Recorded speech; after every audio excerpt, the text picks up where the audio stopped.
Nós estamos hoje na segunda exposição da série Milagres. É uma série que nós estamos expondo nos milagres de Jesus. Contudo, a nossa maior dificuldade com os milagres de Jesus é exatamente compreender o verdadeiro propósito. O verdadeiro propósito desses milagres operados por Jesus. Comumente, nós nos identificamos com aquele grupo que nós chamamos de sobrenaturalistas. É aqueles que entendem que a presença miraculosa de Deus no mundo ou a operação de milagres é a prova da existência de Deus. Bem, que Deus existe e milagres existem porque Deus é uma realidade, isso é um fato. Contudo, não é esse o propósito da operação de milagres. Os milagres, meus irmãos, têm o propósito de apresentar o plano redentor, o plano salvífico de Deus através do ministério terreno do seu Filho Jesus. Nesta noite, eu chamo a sua atenção para mais um milagre. Nós vamos ler o texto de Mateus capítulo 3, versículo 13 ao 17. E nós vamos ler sobre o batismo de Jesus. Mateus capítulo 3, versículo 13. E nós iremos ler até o versículo 17. E se porventura houver alguém do seu lado que não tem o pão da vida, a palavra de Deus, compartilhe com ele. As escrituras o acompanham aqui no monitor. Diz assim a palavra do Senhor. Então Jesus veio da Galiléia ao Jordão para ser batizado por João. João, porém, tentou impedi-lo, dizendo: eu preciso ser batizado por ti e tu vens a mim? Respondeu Jesus: deixe assim por enquanto. Convém que assim façamos para cumprir toda a justiça. E João concordou. Assim que Jesus foi batizado, saiu da água. Naquele momento o céu se abriu. E ele viu o Espírito de Deus descendo como pomba e pousando sobre ele. Então uma voz do céu disse: este é meu filho amado, de quem me agrado. Vamos orar mais uma vez? Pai amado, neste momento nós oramos, pedindo ao Senhor uma intervenção poderosa do Teu Espírito sobre as nossas vidas. Nós não somos dignos, sabemos disso, de nos aproximar de Tua palavra, contudo, que o Senhor possa agir com misericórdia e através da obra intercessora do Teu Filho, que o Senhor possa nos aproximar de Ti, por meio da Tua presença gloriosa ministrada em Tua palavra. Deus, nos abençoe, nos dê uma compreensão transformadora e salvífica de Tua palavra nessa noite, em nome de Jesus. Amém e amém. Meus irmãos, o batismo acontece logo depois da pregação de João Batista, o batismo de Jesus. João, ele é o último profeta do Antigo Testamento. Sendo assim, ele surge com a finalidade de preparar o caminho para a vinda daquele que é maior que ele. João surge com o propósito de preparar os corações para receber o Messias prometido por todos os profetas do Antigo Testamento. É por isso que ele é chamado de o precursor ou do antecessor de Cristo. Ele antecede, ele prepara o caminho conforme prometido pelo profeta Isaías. A pregação de João Batista, meus irmãos, ela deve ser vista dentro de um contexto histórico específico.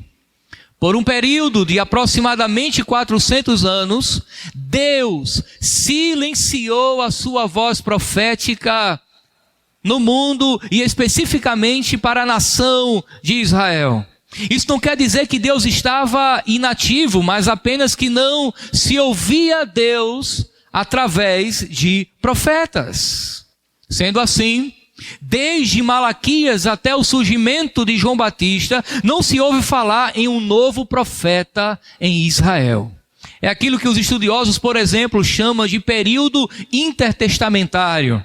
É quando termina ou encerra a revelação do Antigo Testamento com o profeta Malaquias e surge agora a voz profética divina no ministério de João Batista. O surgimento de João Batista, portanto, rompe com esse silêncio divino, trazendo um batismo de arrependimento. A sua pregação à luz de Mateus, meus irmãos, é uma pregação predominantemente de juízo. As palavras de João eram palavras assim do tipo: raça de víboras, quem vos ensinou a fugir da ira que se aproxima? E quando João Batista chama os seus ouvintes de raça de víbora, ele está dizendo mais ou menos assim: filhos do diabo, se arrependam dos seus pecados ou serão condenados ao inferno eternamente. Perceba que é uma pregação que tem um tom de juízo, e a razão disso é que sim, João Batista ele vem no poder e na unção de Elias. O ministério de João Batista é semelhante ao do profeta Elias, profeta do Antigo Testamento. E era comum os profetas do Antigo Testamento se levantar e profetizar o juízo de Deus para uma nação, para um monarca, para um povo específico, chamando-os ao arrependimento. Portanto, é durante a pregação ou o exercício ministerial de João Batista que Jesus se apresenta para ser batizado. Agora observe que o batismo de Jesus revela um plano divino, revela o plano salvador de Deus. Porém, o milagre não está no batismo, mas nos céus que se abrem, conforme o texto relata muito bem. O versículo 13 nos informa que Jesus foi ao encontro de João com um claro objetivo de ser batizado por ele. A narrativa de Lucas também não nos deixa enganar. Não foi um plano de última hora, uma decisão tomada pelo impulso, não. Ele sabia que deveria ir ao encontro de João para ser batizado por ele. O texto diz que ele veio da Galileia ao Jordão para ser batizado. Havia um propósito com isso. Havia um porquê, havia uma razão relacionada ao batismo de Jesus. Meus irmãos, nessa noite, o nosso texto será dividido em 3 partes. Versículo 14, o constrangimento de João. Versículo 15, o convencimento de Jesus. Os versículos 16 e 17, por fim, o milagre. Passemos para o nosso primeiro ponto, o constrangimento de João no versículo 14. Diz assim: João, porém, tentou impedi-lo, dizendo: eu preciso ser batizado por ti, e tu vens a mim? Como já vimos, o texto deixa claro que Jesus foi ao encontro de João com o seu batismo em mente. Jesus sabia que aquele movimento que submetesse ao batismo de João era necessário, ou seja, não foi uma resolução de última hora, mas sim um plano já pré-estabelecido. Contudo, João Batista resiste ao plano de Jesus. O plano de João é um, o plano de Jesus é outro. Assim como acontece conosco, nós temos planos e planos. Mas o plano de Deus nem sempre é o nosso plano, ou o nosso plano nem sempre é o dele. Jesus, ele quer ser batizado. Porém, João Batista entende que deve ser o contrário. Eu é quem preciso ser batizado por ti, e tu vens a mim? Essa foi a pergunta de João. E aqui surge uma pergunta nossa, não a de João, mas a nossa. E a nossa pergunta é: por que João tenta dissuadir Jesus da ideia de ser batizado? Ora, muito provavelmente João já sabia quem era Jesus. Dizem os estudiosos dos evangelhos que havia um grau de parentesco. Mas apesar disso, certamente João Batista ouviu da sua mãe Isabel alguma coisa acerca daquela criança. Você lembra que Maria, quando estava grávida de Jesus, ela foi visitar a sua parente Isabel, que por sinal já estava com 6 meses de gravidez. Há uma diferença de idade entre João Batista e Jesus. E o relato, meus irmãos, de Lucas, nos informa que Isabel e João Batista, quando visitados por Maria e Jesus, foram cheios do Espírito Santo. A presença de Jesus ainda no ventre trouxe uma manifestação poderosa de Deus, tanto sobre Isabel, quanto a criança que estava em seu ventre. De alguma maneira, João Batista sabia quem era Jesus. Não à toa ele identifica Jesus como aquele que tira o pecado do mundo. É interessante as palavras de Isabel, registrada por Lucas, quando ela diz: mas por que sou tão agraciada ao ponto de me visitar a mãe de meu Senhor? Você percebe que Isabel já trata a criança que está no ventre de Maria como seu Senhor? Ela entende que ali é o Messias encarnado. E João Batista, certamente, ele cresce com as informações dadas por sua mãe. Ela sabia que aquele que estava no ventre de Maria era o Messias. O que tem na mente de João Batista é uma profunda consciência de que ele está diante do grande. E daí João pensa: como que o menor pode batizar o maior? Como que eu, sendo tão pequeno, como que eu, sendo tão ínfimo, impuro, pecador, posso batizar ou exercer algum nível de autoridade sobre aquele que é maior que eu? À luz do Evangelho de João, fica claro que João Batista entendia que Jesus era primeiro que ele, mesmo sendo humanamente mais velho, mesmo sendo Jesus humanamente mais novo e João mais velho. Meus irmãos, há aqui no coração de João Batista um profundo respeito pela dignidade de Cristo.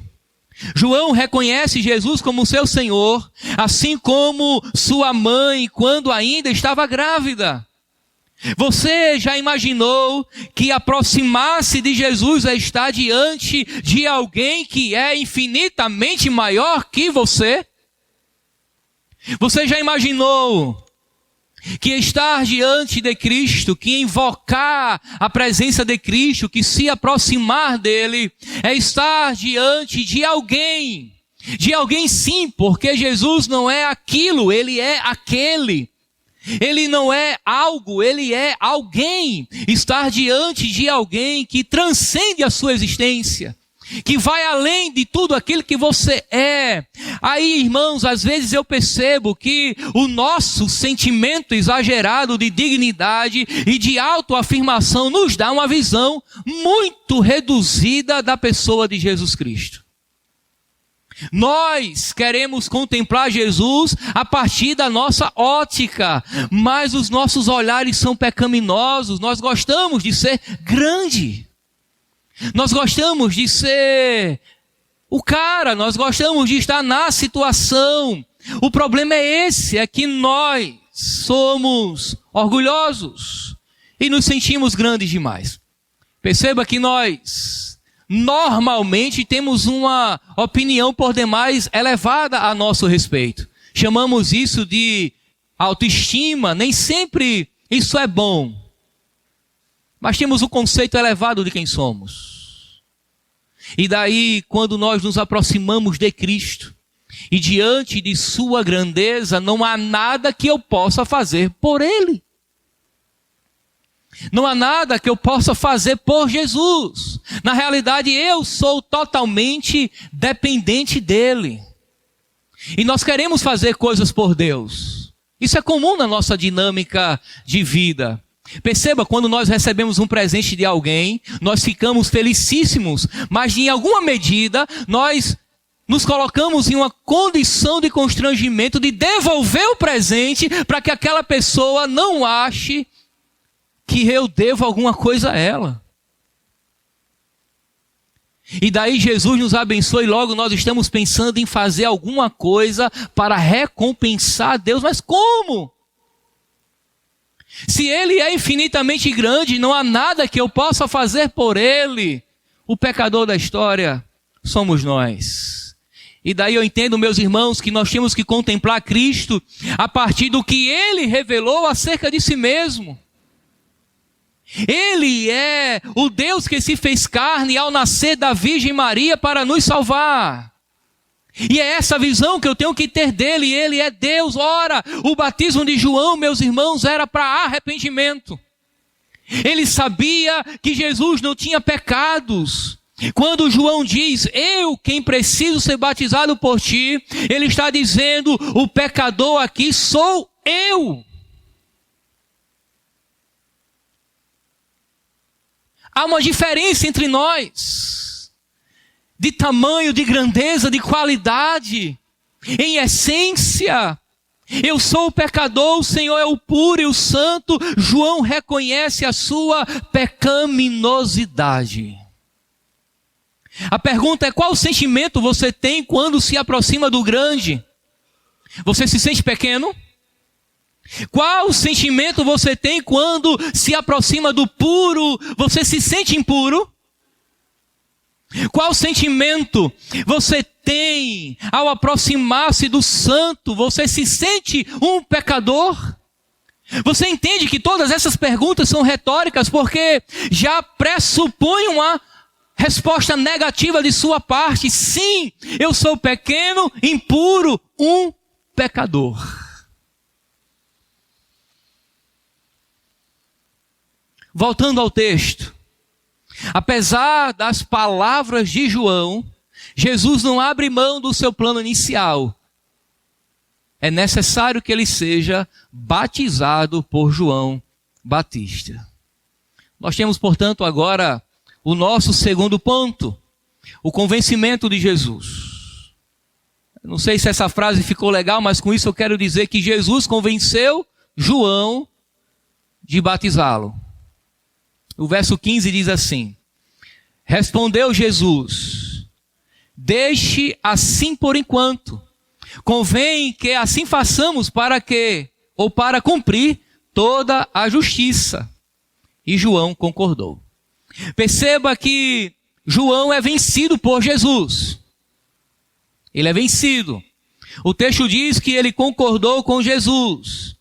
E diferente de alguns de nós, João se rende à vontade de Jesus Cristo. Ele não luta com Jesus. Se rende logo. Me parece que o diálogo não demorou muito. Logo ele entende o propósito e se rende ao que Jesus está lhe apresentando. Você percebe o quanto nós lutamos para não fazermos a vontade de Deus? Nós queremos lutar com Deus e vencê-lo. Contudo, entendo eu que a única forma de sairmos vitoriosos diante de Deus é perdendo para Ele. Na economia divina, os servos de Deus só ganham quando perdem para Ele. Você lembra da narrativa de Jacó? Jacó, ele lutou com Deus e prevaleceu, mas ele ganhou porque ele perdeu. É quando nós perdemos, meus irmãos, que de fato ganhamos. É quando nós somos vencidos pelo Evangelho. É quando nós somos convencidos dos planos de Deus, nos deleitamos nele, nos satisfazemos plenamente nele, e aí sim nós saímos vitoriosos, de maneira que enquanto nós lutarmos com Deus com o desejo de ganhar e prevalecer por nós mesmos, fazendo prevalecer os nossos próprios planos, nós vamos continuar sendo perdedores. Mas quando nós somos convencidos por Cristo, que o plano dele é melhor, que as resoluções dele são superiores que as nossas, aí sim nós ganhamos. Você tem travado lutas com Deus? você tem compreendido o plano de Deus para a sua vida e tem se rendido a Ele, você tem que perder para Deus. É aquele mesmo princípio de quem quiser seguir a Cristo deve tomar a sua cruz, negar a si mesmo e daí então segui-lo. Você tem que ser convencido pelo Evangelho. Só quando você for possuído, tomado, dominado pelo Evangelho, é que você prevalecerá. Aqui há uma pergunta perturbadora. Por que Jesus insiste em ser batizado? Se o batismo de João é para arrependimento de pecados. Acabamos de afirmar que Jesus era puro, santo. A impecabilidade de Cristo é uma doutrina que nós defendemos até a morte. Ele não pecou nem podia pecar. Mas, considerando que o batismo de João é um chamado ao arrependimento, e só quem se arrepende é pecadores, por que é que Jesus insiste e João Batista concorda em batizá-lo? O texto nos dá a resposta. Jesus diz: convém que assim façamos para cumprir toda a justiça de Deus. O cumprimento, meus irmãos, da justiça de Deus está relacionada ou intimamente relacionada à observância correta da lei. Um justo, biblicamente falando, é aquele que corresponde à lei de Deus. É aquele que obedece à lei de Deus, é aquele que observa corretamente a lei de Deus. Quando Paulo diz, escrevendo aos Romanos, que não há um justo, não há um sequer, todos pecaram, se extraviaram, Paulo está dizendo que ninguém, absolutamente ninguém, teve a capacidade de cumprir e observar todos os critérios da lei de Deus revelada. Mas nós estamos aqui diante de um justo, de um homem que é capaz de cumprir toda a lei de Deus, e é exatamente aquilo que ele está fazendo. Aquilo que cabia aos seus pais no momento do seu nascimento foi feito. A lei de Deus dizia que a criança, ainda na primeira semana de nascida, ao 8º dia, deveria ser levada ao templo e ofertado a Deus a entrega de uma oferta, e ali circuncidada e a criança apresentada ao Senhor. Jesus cumpriu isso. Ele ia à sinagoga, ele lia a lei, ele não transgredia os mandamentos do Senhor, mas ele continua fazendo isso e faz até o momento de ser morto, crucificado. E aqui, meus irmãos, mais uma vez, no batismo, ele observa, Jesus se submete. Jesus se submete ao batismo de João não porque pecou, mas porque está assumindo o lugar de pecadores. O batismo de Jesus aqui é um batismo substitutivo. Com o seu batismo, Jesus não está dando um exemplo para que todos os cristãos façam a mesma coisa. É bem verdade que todo cristão genuíno, aquele que nasceu de novo, aquele que teve uma experiência com Deus, ele deve submeter-se ao batismo em nome do Pai, do Filho e do Espírito Santo, conforme ordenado. Mas Jesus não está dando o exemplo, não é essa a verdade teológica do texto. Ele está assumindo o lugar de pecadores. Até porque o batismo de João Batista ainda não é o batismo cristão, conforme Jesus vai ensinar um pouco mais à frente. Perceba que João Batista aqui, ele não batiza em nome do Pai, do Filho e do Espírito Santo. Isso é uma revelação posterior já no ministério de Jesus. O batismo de João Batista aqui é para aqueles que forem ou que fossem batizados, aguardassem o Messias. O batismo de João aponta para aquele que vem. Agora ele está diante daquele que ele aguardava e está batizando para que se cumprisse a justiça de Deus.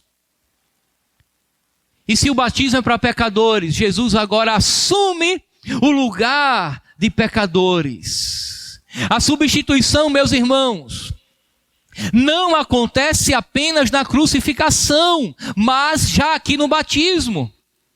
É Ele quem vai levar sobre si a penalidade da morte. Ele é o Cordeiro de Deus que tira o pecado do mundo. E se o batismo é para pecadores, ele diz: eu estou assumindo o lugar de pecadores. Meus irmãos, já no batismo, Jesus está se comprometendo com a cruz. Na sua ressurreição, a nossa salvação, portanto, é consumada. Ele não foge dos planos de Deus, ele se submete aos planos de Deus, mesmo sendo um plano de morte, e morte por crucificação.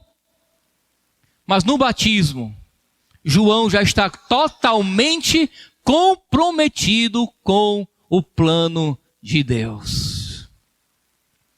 Quando você tem um encontro com Cristo e declara essa experiência de salvação por meio do batismo cristão, você também está declarando o seu comprometimento com o plano de Deus para a sua vida.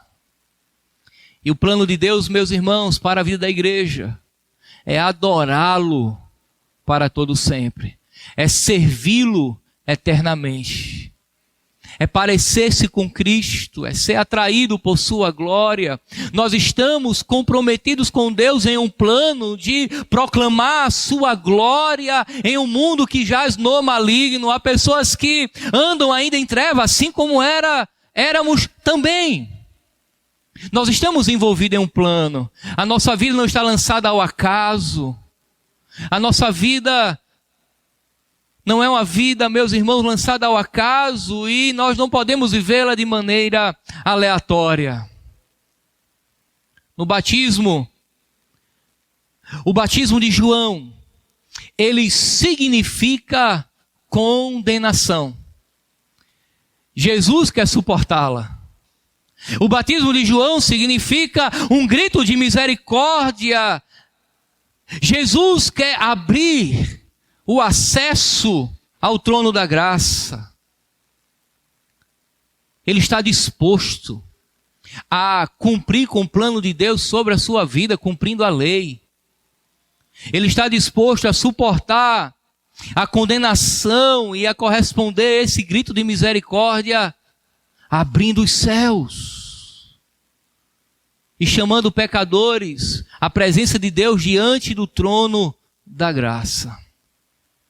Assim como Jesus, você tem a clareza dos planos de Deus para a sua vida? Você tem desejo por submeter-se a eles? Com essa pergunta eu lhe chamo a atenção para o milagre. Versículo 16 e 17. Assim que Jesus foi batizado, perceba que o texto fala que foi no momento imediato. O batismo já aconteceu. Saiu da água. E daí nós não vamos entrar em questões se ele foi submergido na água ou se a água foi para a cabeça dele. Não é o caso aqui. Ele estava dentro dela. Ele saiu da água.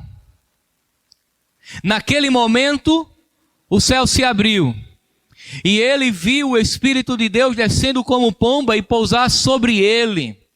Então uma voz dos céus disse: este é meu filho amado, em quem me agrado. Assim que Jesus foi batizado, no momento imediato, Deus respondeu com 3 sinais miraculosos. Os céus se abrem, o Espírito Santo desce, Deus fala.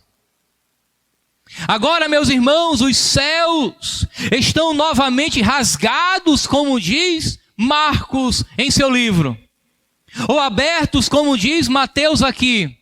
A ideia é de algo que teve os ferrolhos abertos, arregaçados, como costumamos dizer aqui no Nordeste. Ou pelo menos eu gosto de usar muito essa expressão. As coisas se abriram, se rasgaram, estão abertas, os céus agora se abrem. E mais uma vez as regiões que até então estavam trancadas aos seres humanos agora estão abertas. Isso porque Jesus, Ele é o caminho. Em Jesus, o caminho para o coração do Pai foi aberto. A terra está sendo visitada pelo céu e agora é possível ser nascido de novo, do céu, do alto. É possível agora ter uma experiência de salvação com Deus, porque a graça, meus irmãos, é ministrada e os céus estão abertos. Aqueles que andavam em trevas, agora podem ver a luz. E com os céus abertos, João vê um segundo sinal. O Espírito Santo desce sobre Jesus em forma de pomba. É algo extraordinário. Eu não sei quantas pessoas estavam ali, mas o texto diz que João viu.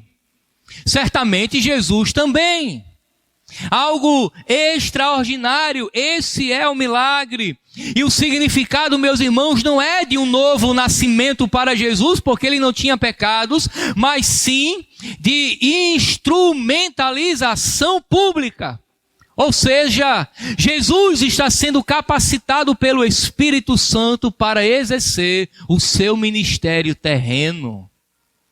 Aqui Jesus, ele é o profeta, o rei, o sacerdote que está sendo ungido para trazer libertação aos cativos.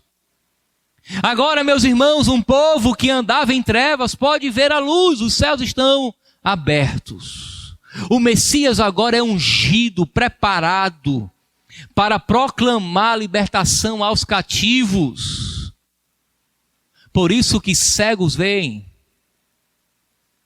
surdos ouvem, aleijados andam, homens e mulheres que estavam presos pelas forças malignas são libertos. Jesus vai operar exorcismo de demônios e pessoas são libertas e curadas e salvas consequentemente.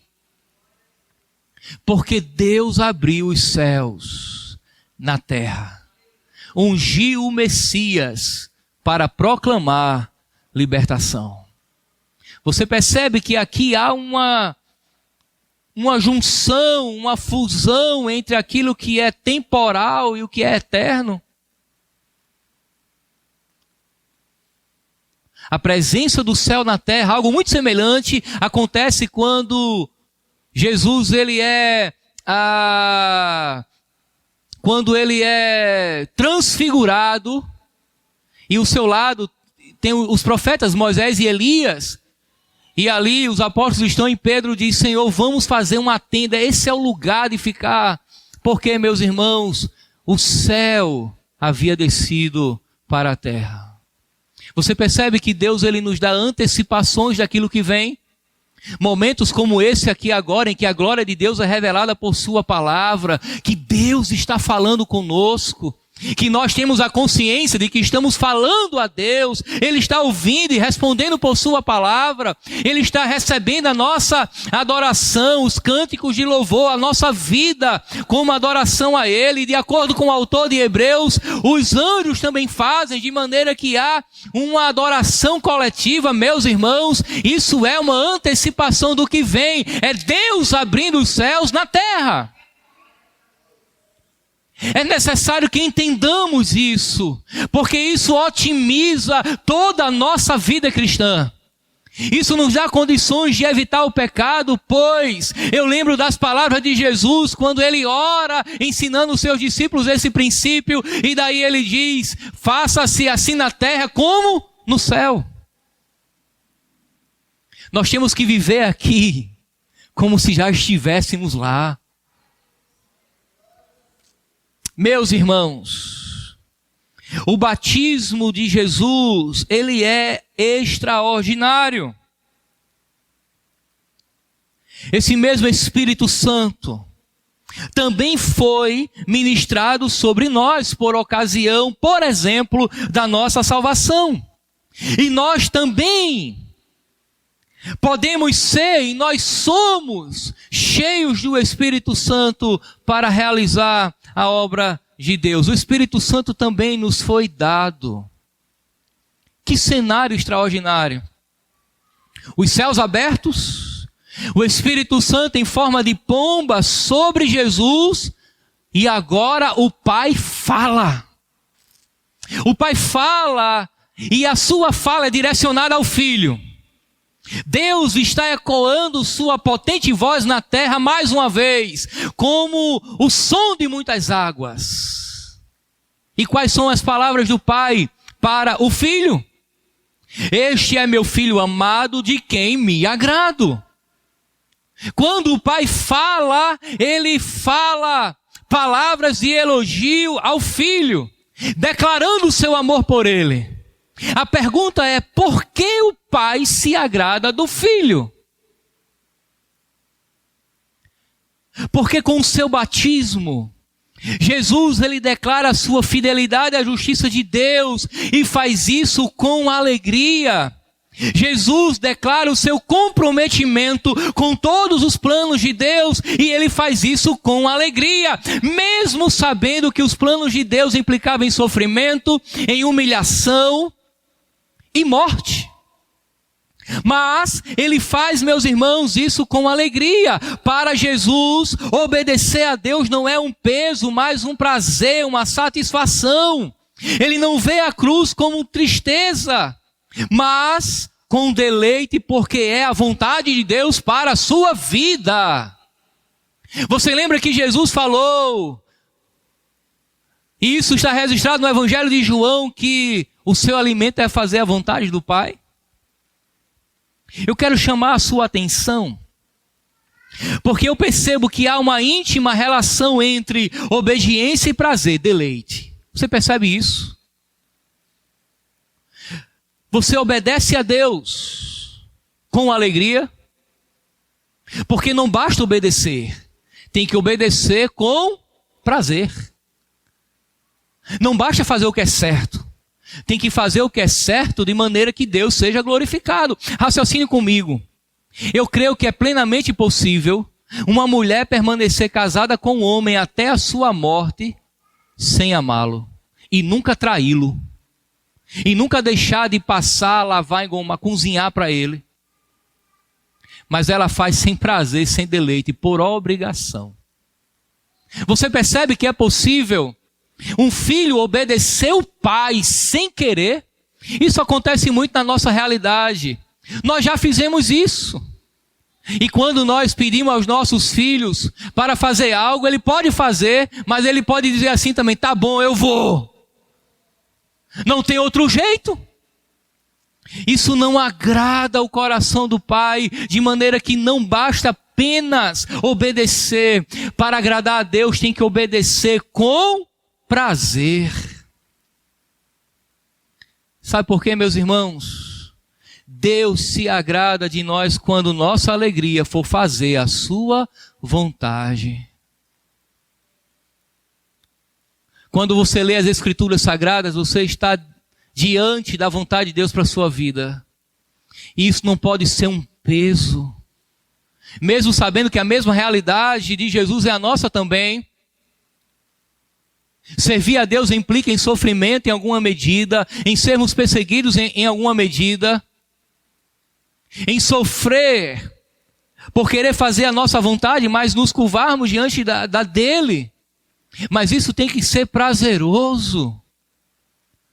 Não se deve vir adorar a Deus com peso de que não tem outra coisa para fazer, então eu vou. Não se deve pregar o evangelho, porque se eu não pregar eu vou ter muitos problemas, há uma pressão sobre mim, e então eu faço. Não se deve fugir do pecado, ou obedecer qualquer um outro princípio divino, com peso no coração, mas com alegria. Porque é Deus quem sabe o que é melhor para nós. E na dinâmica divina, na economia divina, a humilhação precede a honra. Jesus foi humilhado por toda a sua vida, entenda isso. A partir do momento em que Jesus era um embrião, um feto ainda em formação no ventre de Maria, ele já estava sendo humilhado. Depois de nascido, dependendo dos seios de sua mãe para ser amamentado. sendo asseado por Maria em suas necessidades humanas. Isso era humilhante para o Salvador, para o Criador do universo, mas ele se submete com alegria. O alimento dele era fazer a vontade do Pai. Qual é o seu alimento, meu irmão? Onde está a sua alegria? Você se satisfaz na obra de Deus? Você se satisfaz nos planos de Deus? Você se satisfaz fazendo o que Deus orientou à igreja e a você especificamente? Não tem vida fácil para ninguém. Mas nós temos que viver a vida que Deus propôs a nós, com alegria. Mas sabe por que nós não nos alegramos? Porque a nossa plena satisfação não está em Deus.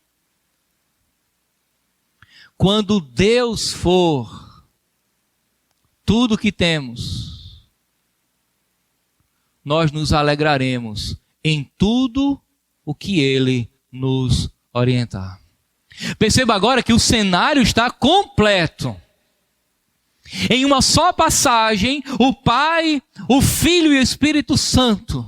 Sim, nós temos aqui agora, meus irmãos, a perfeita revelação da Santíssima Trindade. Perceba, agora nós caminhamos para o fim. Essa passagem nos remete à narrativa da criação, Gênesis capítulo 1. O Pai cria todas as coisas com sua palavra poderosa, o Verbo em ação, ou seja, o Filho, Jesus. E o Espírito Santo, ele voa sobre as águas gerando vida. A criação, meus irmãos, é uma ação do Deus triuno. É o Deus Pai, é o Deus Filho e é o Deus Espírito Santo quem cria todas as coisas. Agora, lembre que lá no começo eu falei que os milagres de Jesus apontam para a obra redentora, salvífica. Deus está mostrando que aqui agora, com o batismo de Jesus, Ele declara o início de uma nova criação. E que nova criação é essa? A nova criação de Deus somos nós, a sua igreja. A nova criação de Deus são aqueles que Ele transportará das trevas para a luz, pois está escrito que aquele que está em Cristo é uma nova criação, e as coisas velhas se passaram, e eis que tudo se fez novo. O ministério de Jesus, meus irmãos, inicia uma nova criação de Deus. Não à toa Jesus falou para Nicodemos: não te importas eu te dizer que é necessário você nascer de novo. Essa ação extraordinária da Trindade aqui no batismo de Jesus nos revela nessa noite que Deus, Ele quer salvar pecadores. Ele quer fazer daqueles que estão aqui e ainda não tiveram uma experiência de salvação com Deus uma nova criatura. Ele quer perdoar os teus pecados. Ele quer trazer você que está do lado de fora para o lado de dentro do reino, para entrar na sala do trono, para ter livre acesso ao Pai. Esse é o Evangelho. É Jesus Cristo, o Filho de Deus, trazendo a salvação no poder do Espírito, cumprindo o plano, o propósito do Pai. Esse é o verdadeiro Evangelho. Jesus não te chama para prosperar, apesar de se assim Ele quiser, pode te dar prosperidade. Jesus não te chama para o casamento como resposta da salvação, mas é propósito dele que você case, seja feliz e tenha filhos. Ele te chama para arrepender-se dos teus pecados e receber dele a salvação, porque só ele tem a dar. E aqueles que já conhecem a Cristo, que já têm essa experiência e suas convicções de salvação, como você tem respondido a Deus? Qual resposta você tem dado a Ele, uma vez que agora você é salvo? Você obedece com prazer. O seu deleite está em Deus. É nos céus que você deposita o seu tesouro? Ou seu coração está arraigado aqui à terra? Os seus tesouros estão depositados aqui, onde a traça corrói, a ferrugem corrói, o ladrão rouba. Meus irmãos, oremos a Deus, para que tenhamos uma visão clara do seu Evangelho, a fim de permanecermos firmes e que vidas sejam salvas.